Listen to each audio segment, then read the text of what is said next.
We're here to have another conversation about all things. There she is. Yay! There she is. We did it. There she is. Glasses We on, gotta- glasses off. Who knows? I like it both. I like Shark it bite both. either way. I like it both. Let's get our Heather on so all Little three Miss, Sharkies can be here. little Miss Happy Yes. Hattie. We're going to have sort of a bit of a repeat convo from last week based on what happened. What had happened was We were a little too hot to what handle. Okay, had happened. keep inviting Heather. So we want her to accept the invitation. Always accept Join an us invitation. on our dance card. Heather's next on our dance card, and so Oh, we're ready to take a excellent. spin. I accept that. A little Okay. spin around the dance Okay. floor. Well, we will. We'll see if we can get her on. But let me explain what it says. She's unable to join. Heather, what is happening? Is it because you're way in the no good cell signal, beautiful country where you Oh, live? is she in Countryfied? Oh, wait. Okay. I see my darling. We thought we weren't going to get you today. I was starting to get a little triggered complex that you didn't want I to was join. just listening in. I was just listening to you guys talk. I'm like Okay. hanging out, waiting for my internet to work. Got it. So just a little recap. We went live last Wednesday. I even pulled over off the interstate in Bay Minette, Alabama, y'all. Bay Minette on my way to Nashville. We had an amazing conversation going, and then we were just too hot to handle, and my phone just completely died. And I was like sitting on my car dash, one of those little things, and I guess it was, getting all the sun. And when your phone dies when you're going live, fun fact, it does not record or post to your social. So Fun fact. now we know. But that's okay because we're back for take two today, right, Christy? I think take two is always better. It's just more complex. It's just better and better. It's just better. Take two is always better. How many times do you need take two in your life? Who needs a take two in their life? A lot. How many times? Yeah. So I think let's quickly recap. So we've been in this expectations and emotions kind of conversation. Week one, we kind of started with like, what's the relationship between them? And last week we got too hot talking about our rage-o-meter apparently must have been out of control. None of us rage, actually, none of us at all. Unless we, well, okay. So none of us do, but we're talking this week about specifically emotions and kind of how to handle triggers, how to redefine triggers, how to respond when something happens. And so Callie has a really, really brilliant framing of that. So I think we should lob it back to Callie. And then Heather and I can kind of take it from a frame, a different perspective. But I love starting with the positive and negative triggers. I love that. So Callie, you take that away. Okay. And I just have to say, shout out to my neighbor Mandy, who we were working out this morning, and she was like, I don't know how it popped up, but I went down a little rabbit hole with you and your friends, and she knows y'all for coming here to watch the Blues. And she was like, I know that you are speaking kind of to the woman in maybe direct sales or network marketing or some kind of capacity. She's like, but I want you to know the life skills they are sharing are for any interpersonal relationship that you might have with a coworker, with a peer, with a family member. So thank you, Mandy, for just kind of making us inclusive here. Okay. So through getting like my master's degree in life and in business, I learned what I call the concept of triggers. And there's two of them. Okay. So one on one side, one on the other. First, we're going to talk just for a quick minute about negative triggers. There's a couple important things to know about negative triggers. I think one of the most important things to know is that a negative trigger is outside of your control. Okay, so it could be anything from a rainy day if you're solar powered like me. It could be a bad hair day. It could be a hormonal day for some of us. It could be a day where a tiny little hole in a fiberglass tub on your third floor leaks down into your kitchen And then you have to, okay, is that just me? Yeah. And then they have to cut out all the holes. And when I say tiny, it was like a speck of dirt tiny, but anyways, okay.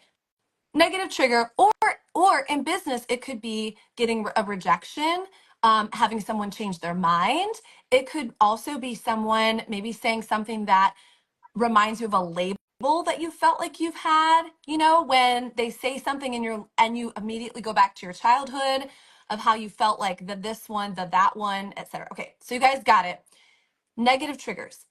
They can be a variety of different things, but at the end of the day, they reach us. They're like flaming arrows that get us. Remember, outside of your control. What do we do with negative triggers? That's where positive triggers come in. And the most important thing to remember about a positive trigger, in my opinion, is that it needs to be in your control. See, the mixed up message that happens is somebody thinks, okay, a negative trigger is when somebody doesn't buy from me, and a positive trigger is when somebody buys from me. That cannot be the equal and opposite, because you don't have control as to when someone buys from you. Now, you might work the numbers and then but that's not what I'm talking about. A positive trigger, I want you to think of them as like weapons, right? If the negative one is the flaming arrow, the positive trigger is either the shield or it is an offensive weapon that captures that arrow before it even comes into your space. So a positive trigger in your control. It could be moving your body. It could be lighting a favorite candle. It could be pouring something that you like to sip on. It could be a really bright, fun lip gloss or lipstick that's like your power color. It could be listening to something, a playlist that you have. Okay, you guys get the idea, right? So let me wrap this up with a little bow because I could talk about it forever.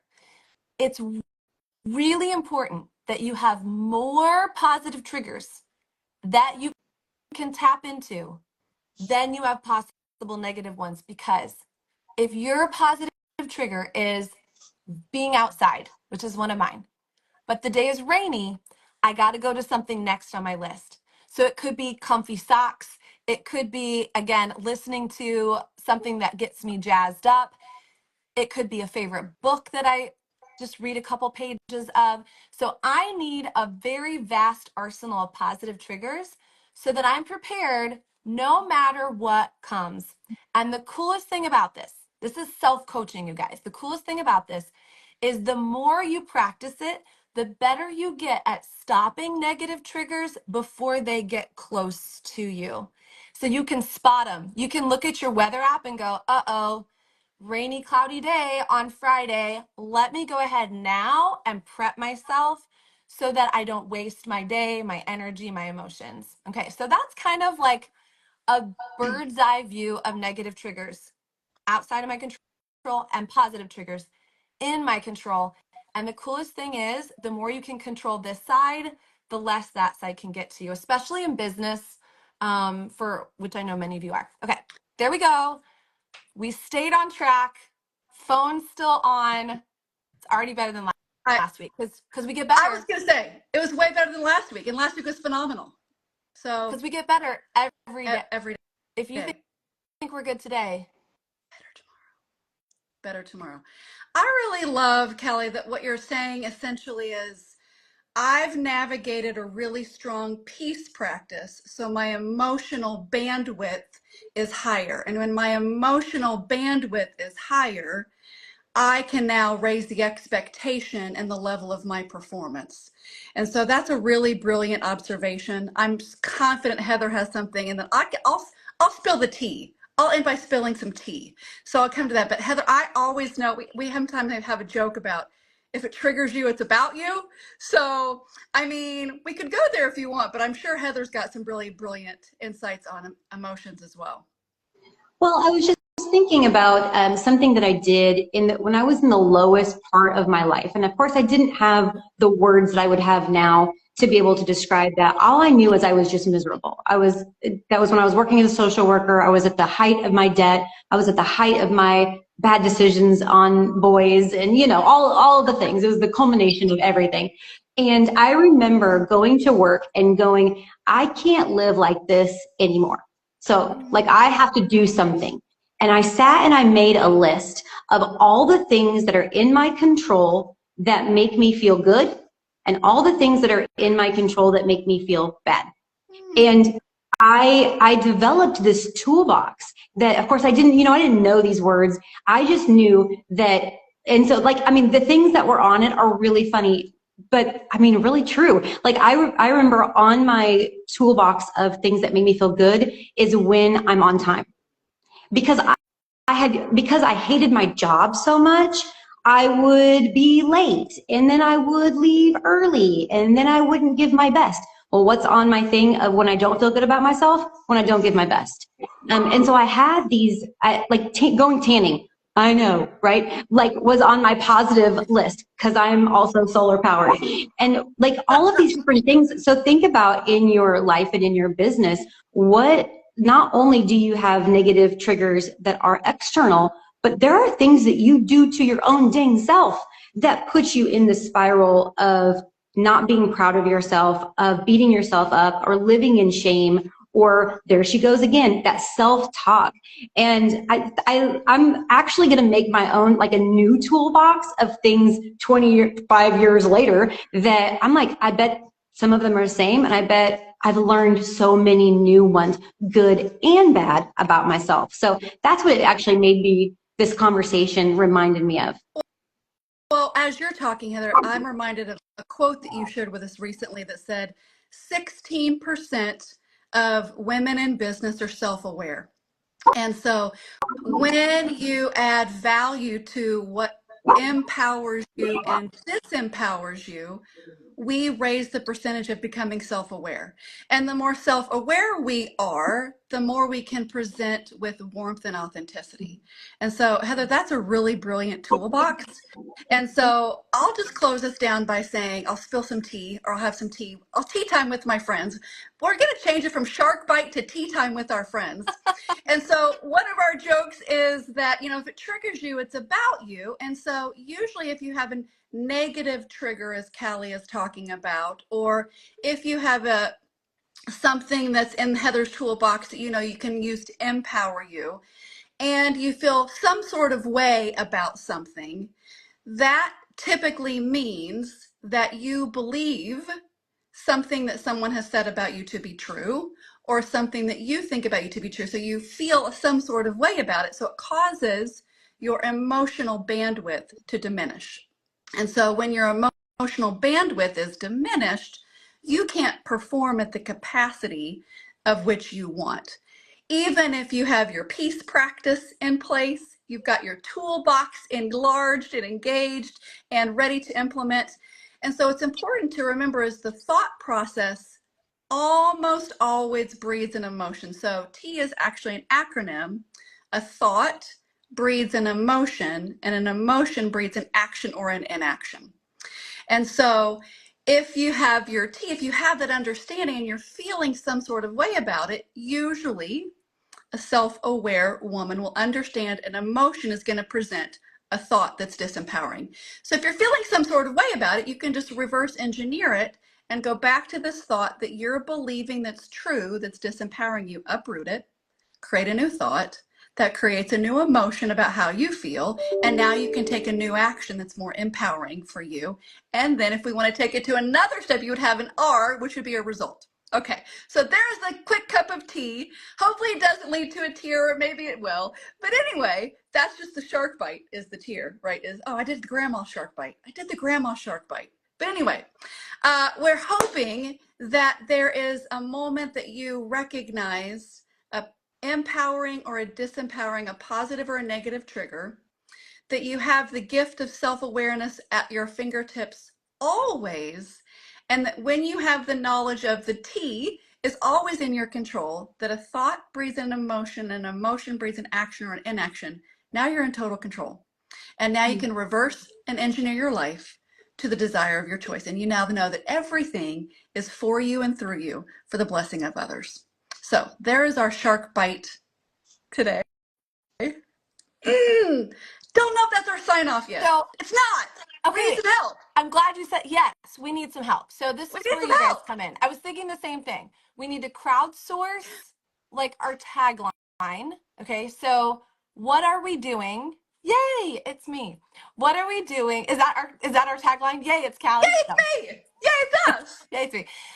So we're sharks. We like self-proclaimed in a good way, the good sharks, whatever.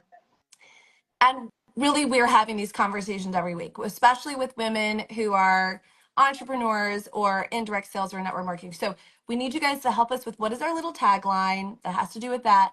Crowdsource is that. And if anybody wants to share and comment triggers that either on either side that they're acknowledging, feel free. We can have you can lay on the couch and get out what you need to. And then lastly, share this. If you have friends that are in your industry or you've got friends that you think would benefit for this, just share it. We're just doing this because this is what we love to talk about every week. Okay. Scintillating sharks. No, that's not it. I mean, Maybe emphasis on we're the right scent. there. We're right there. Yeah. Okay. Oh, the I choose 10. Ooh, okay. Save that for another conversation. I choose 10. So good. Yeah. All right, girlfriends, Sharky friends, everyone friends. Have a great afternoon. We'll see you next week. All righty. Hello. Happy Wednesday, everybody.